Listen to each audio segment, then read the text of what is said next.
الله الرحمن الرحيم ولقد أخذ الله ميثاق بني إسرائيل وبعثنا منهم 12 نقيبا وقال الله إني معكم لئن أقمتم الصلاة وآتيتم الزكاة وآمنتم برسلي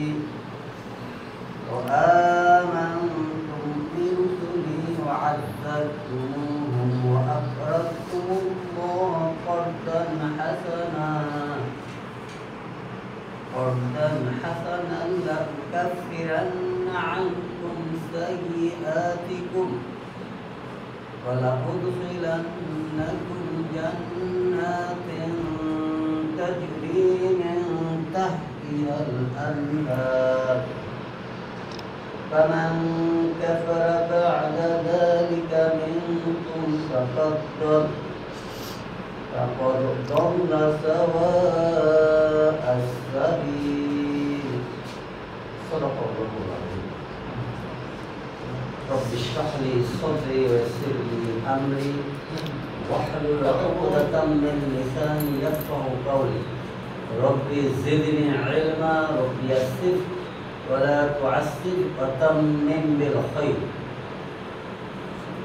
استغفر الله ربي من كل ذنب واتوب اليه لا حول ولا قوة الا بالله العلي العظيم يا ربي لك الحمد كما ينبغي لجلال وجهك وعظيم سلطانك اللهم صل على محمد وعلى آل محمد كما صليت على إبراهيم وعلى آل إبراهيم إنك حميد مجيد اللهم بارك على محمد وعلى آل محمد كما باركت على إبراهيم وعلى آل إبراهيم إنك حميد مجيد সম্মানিত প্রিয় কর্মী ভাইরা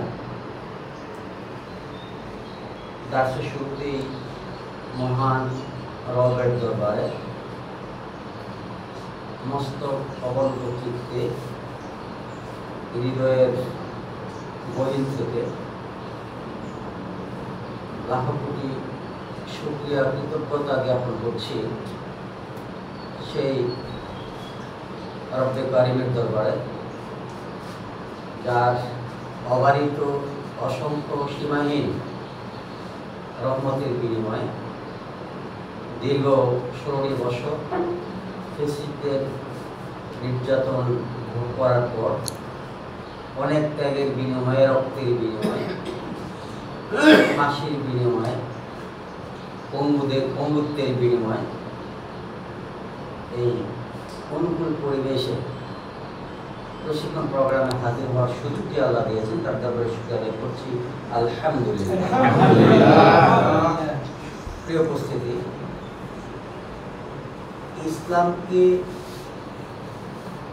ইসলাম আল্লাহর পক্ষ থেকে মানব জাতির জন্য নেমাতুল উজমা, অনেক বড় একটা নিয়ামত।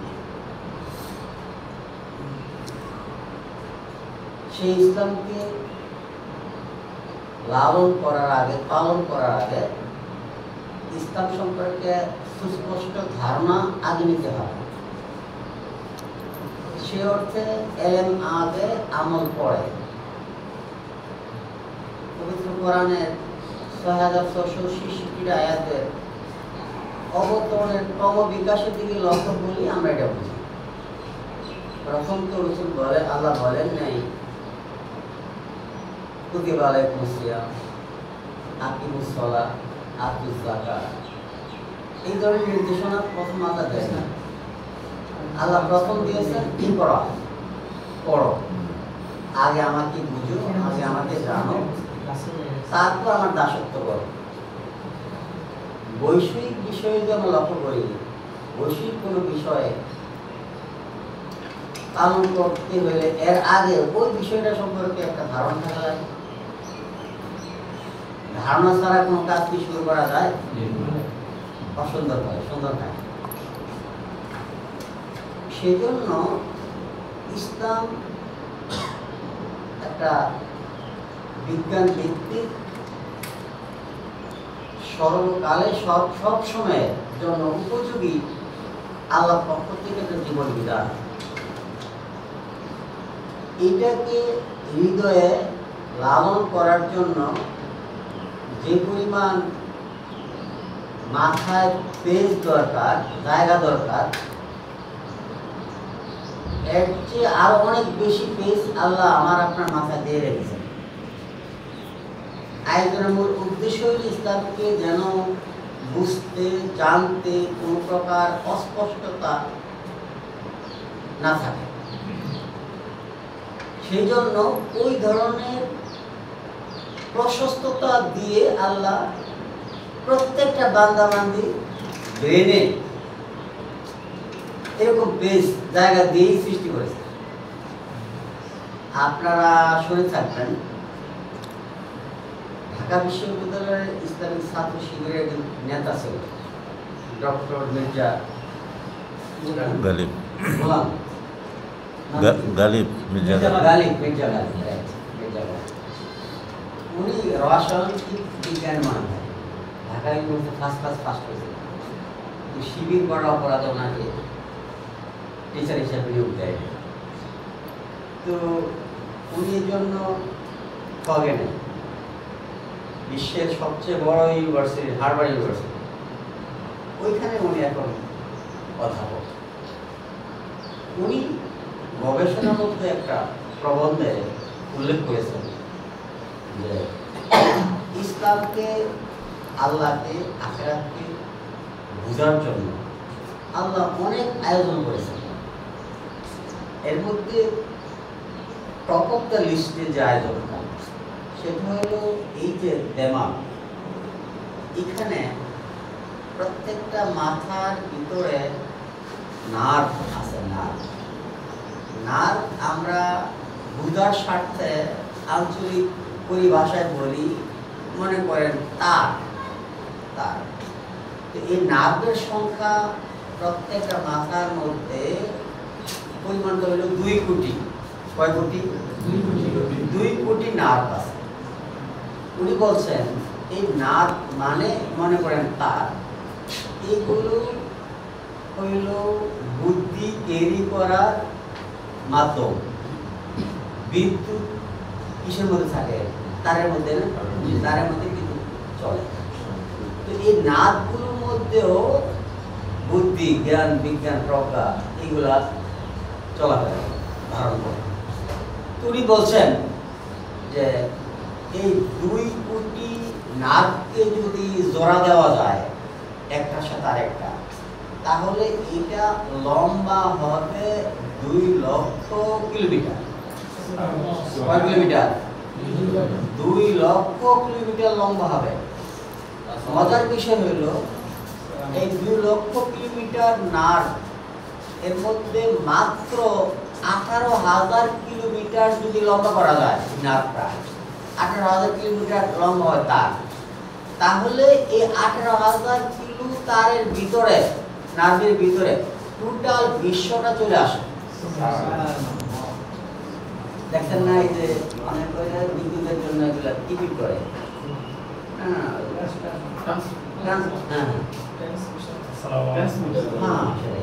এখানে লাইন পাওয়া যায় মোবাইলে, তাই না?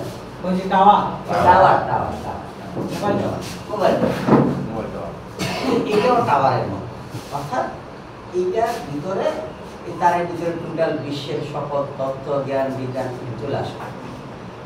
18,000 কিলো লম্বা হইলে পুরা বিশ্বটা এটার ভিতরে চলে আসে। আর আমার আপনার মাথায় আল্লাহ নার্ভ দিলেন 2 কোটি, দৈর্ঘ্য কত? 2 লক্ষ। 18,000 হইলে 2,20,000 হইল তো 5 20 5 5 10 10টা পৃথিবী 10টা পৃথিবী 11টা পৃথিবীকে নিয়ন্ত্রণ করার মতো পাওয়ার আল্লাহ আমার আপনার প্রত্যেকের মাথার মধ্যে দিয়ে আছে। এত বিশাল আয়োজন কেন? ডক্টর ওয়াল্টার একজন প্রখ্যাত দার্শনিক, ইসলামিক স্কলার, ডক্টর ওয়াল্টার, উনি একটা তথ্য দিয়েছেন যে ওনার দৃষ্টিতে ক্রিয়েটর মানে খালেক, আমরা তো বলি খালেক, স্রষ্টা বাংলায়, তারা তো ক্রিয়েটর ইংলিশ তারা বলে। তো উনি বললেন যে ক্রিয়েটর এই সৃষ্টির প্রতি এত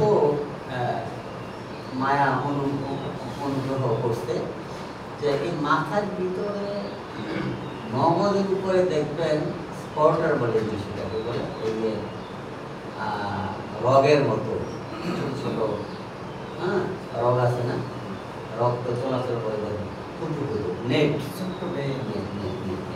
মগজের উপরে কিন্তু দেখছেন না, গরুর মগজ বা খাসির মগজ কিনলে একটা জালি পড়ে, একটা জালি থাকে না, এই জালিটাও অনুভূতি কেটে যাবে। এই জালিটার দৈর্ঘ্য হইল, উনি বলছেন যে ব্রুনাই নামক যে দেশটা, ব্রুনাই, এই দেশটা পুরাটা যদি একটা সরাই দেওয়া যায়, পিছাই দেওয়া যায়, এরপর চারদিকটা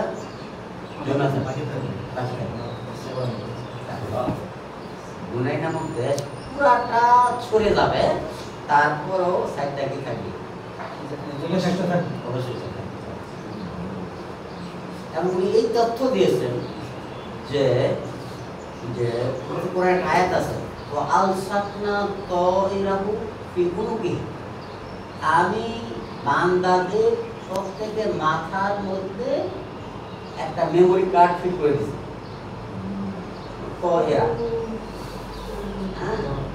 এটা জন্ম থেকে অন করছে, মৃত্যু পর্যন্ত অন থাকবে, মৃত্যুর পর অফ হয়ে যাবে। এটার মধ্যে সকল তথ্য, এটা ক্যামেরা, সিসি ক্যামেরা আল্লাহ ফিট করে রাখছে। এবং উনি বলছেন যে এটার পাওয়ার এত বেশি, সৃষ্টির শুরু থেকে কিয়ামত পর্যন্ত পুরো বিশ্বের সকল তথ্য যদি এই মেমোরি কার্ডের ভিতরে ঢুকে দেওয়া যায়, তাহলে মেমোরি কার্ডের 1 লক্ষ ভাগের 1 ভাগ পুরা হবে না। 1 লক্ষ ভাগের 1 ভাগ পেজও ফুল হবে না, বা পুরাটা ফাঁকি থাকবে। এই বিশাল আয়োজন আল্লাহ আমার আপনার জন্য কেন করেছেন? এই জন্য আল্লাহ জানেন মৃত্যুর পরে 2টা ঠিকানা, হয়তো সুখ অথবা দুঃখ। সুখের সীমা নাই জান্নাতে গেলে, আর জাহান্নামে গেলে দুঃখের কোনো সীমা নেই। জাহান্নামের ভয়াবহতা বান্দা বেশি জানে না আল্লাহ বেশি জানে? জান্নাতের সুখ সমৃদ্ধি এটা আমরা বেশি জানি না আল্লাহ বেশি জানে?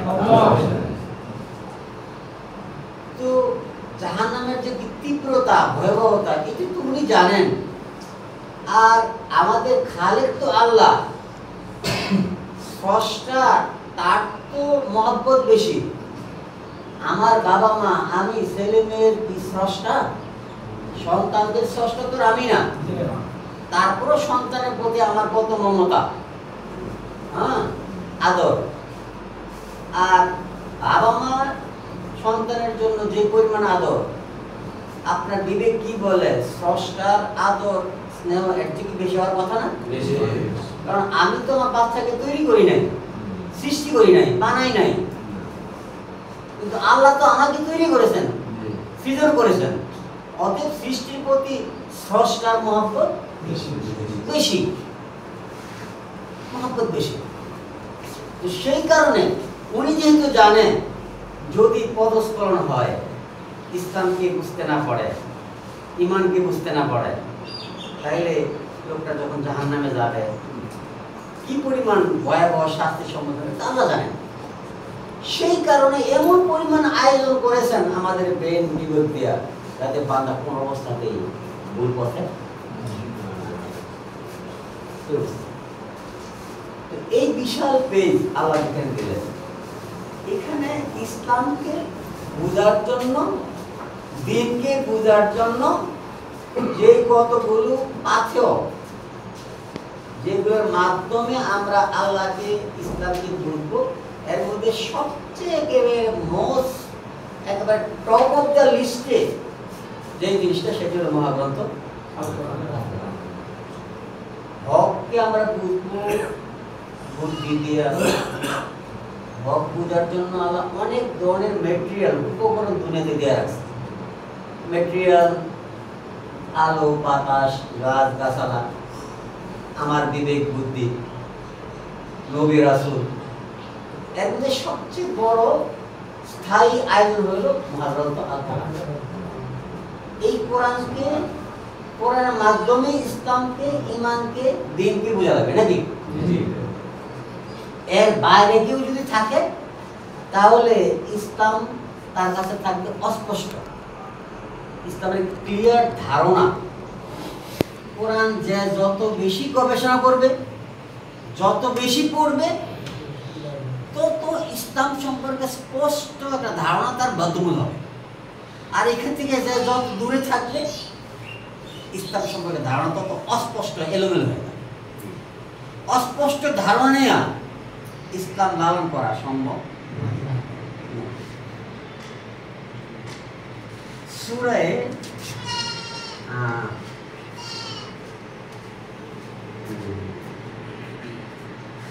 যুখরুফ আয়াত নম্বর 36, সূরা আয়াত নম্বর 36, আল্লাহ বলেন, বিসমিল্লাহির রহমানির রহিম, ওমান ইয়াশু আন যিকরির রহমান, যে ব্যক্তি আমি রহমানের জিকির থেকে গাফেল।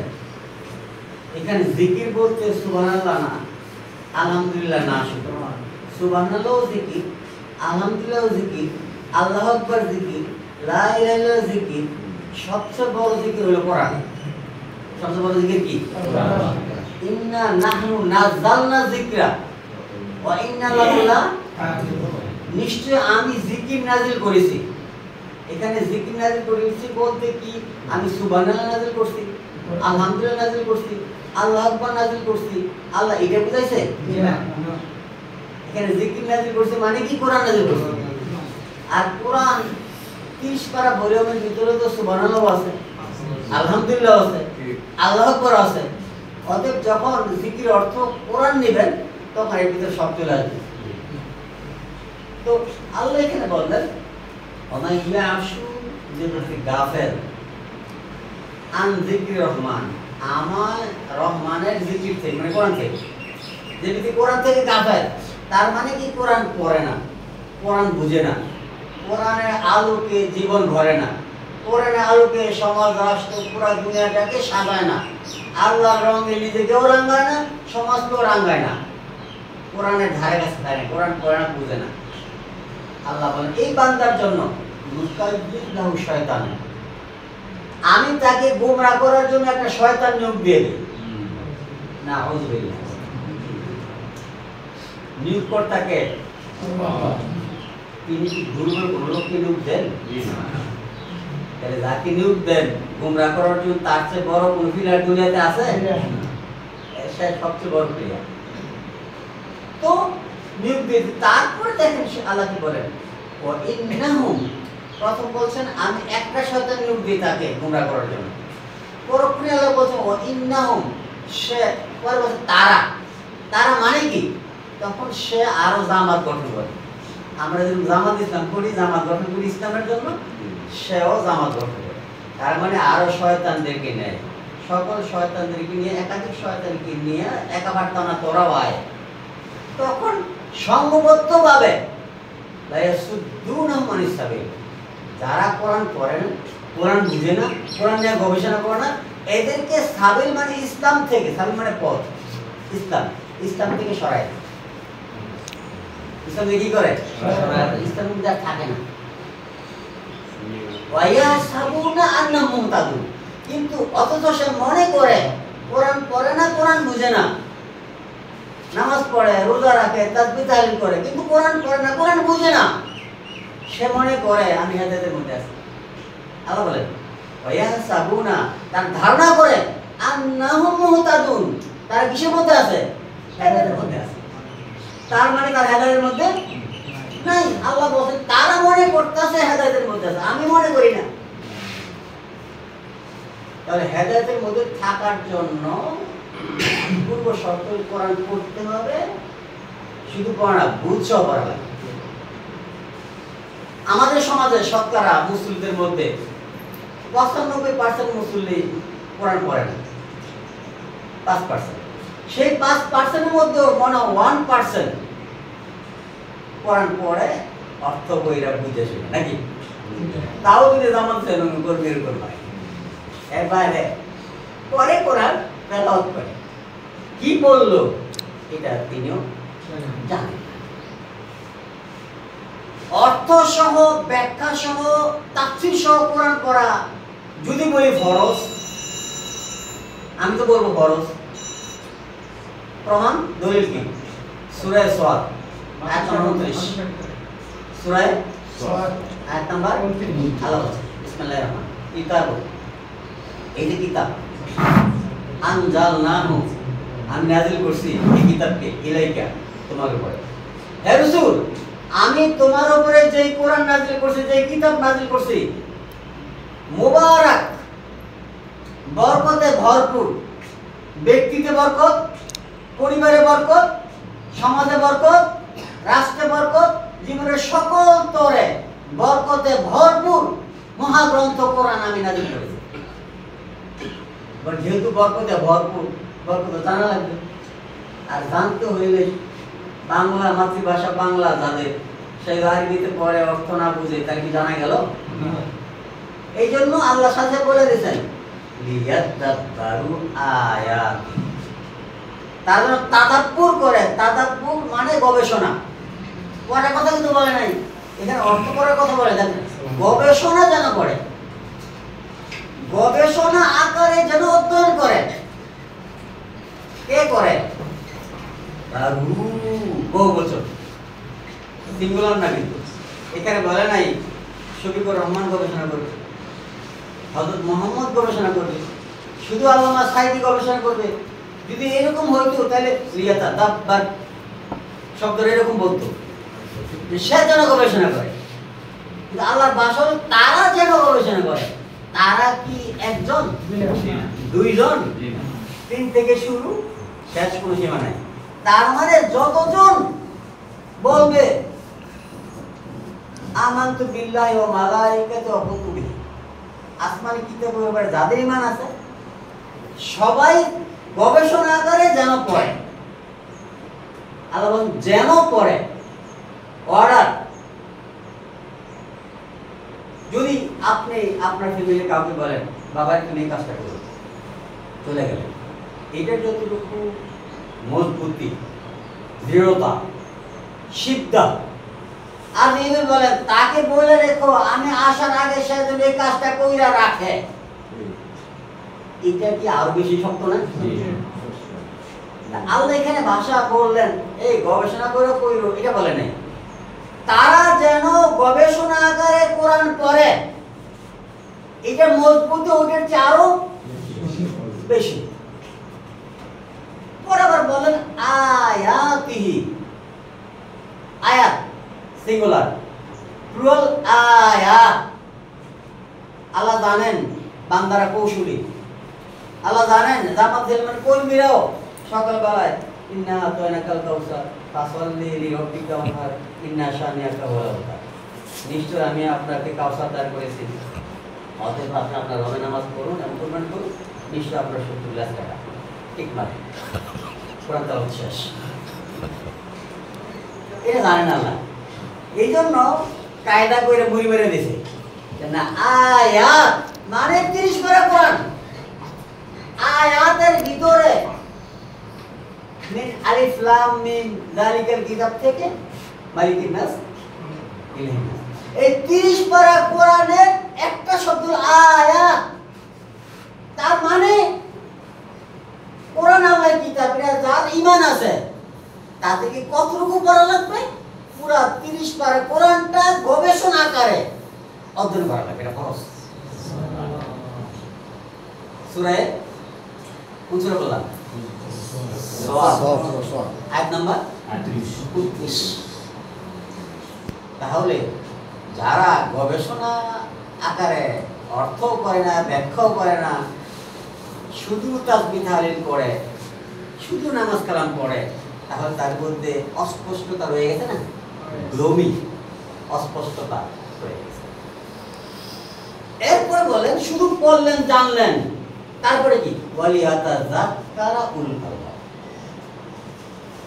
সঞ্চিত জ্ঞান দ্বারা তারপরে এখান থেকে স্মরণিকা উপদেশ গ্রহণ করে আমলে জিন্দেগি গঠন করে ময়দানে কাজকর্ম করে। তাহলে আমাদেরকে আমরা যারা দিনের দায়ী, দিনের কর্মী, খলিফা, তাদেরকে খেলাফতের পরিধি, ইসলামের পরিধি সম্পর্কে স্পষ্ট ধারণা নেওয়ার জন্য প্রতিনিয়ত অধ্যয়ন করা লাগবে। কি আলহামদুলিল্লাহ আমরা এমন একটা সংগঠনের পতাকা তলে শরীক হওয়ার সুযোগ আল্লাহ দিয়েছেন, যে সংগঠনের যে কোনো প্রোগ্রাম হোক, সহযোগী সদস্য হইলেই বলা হয় ভাই রিপোর্টে নেন।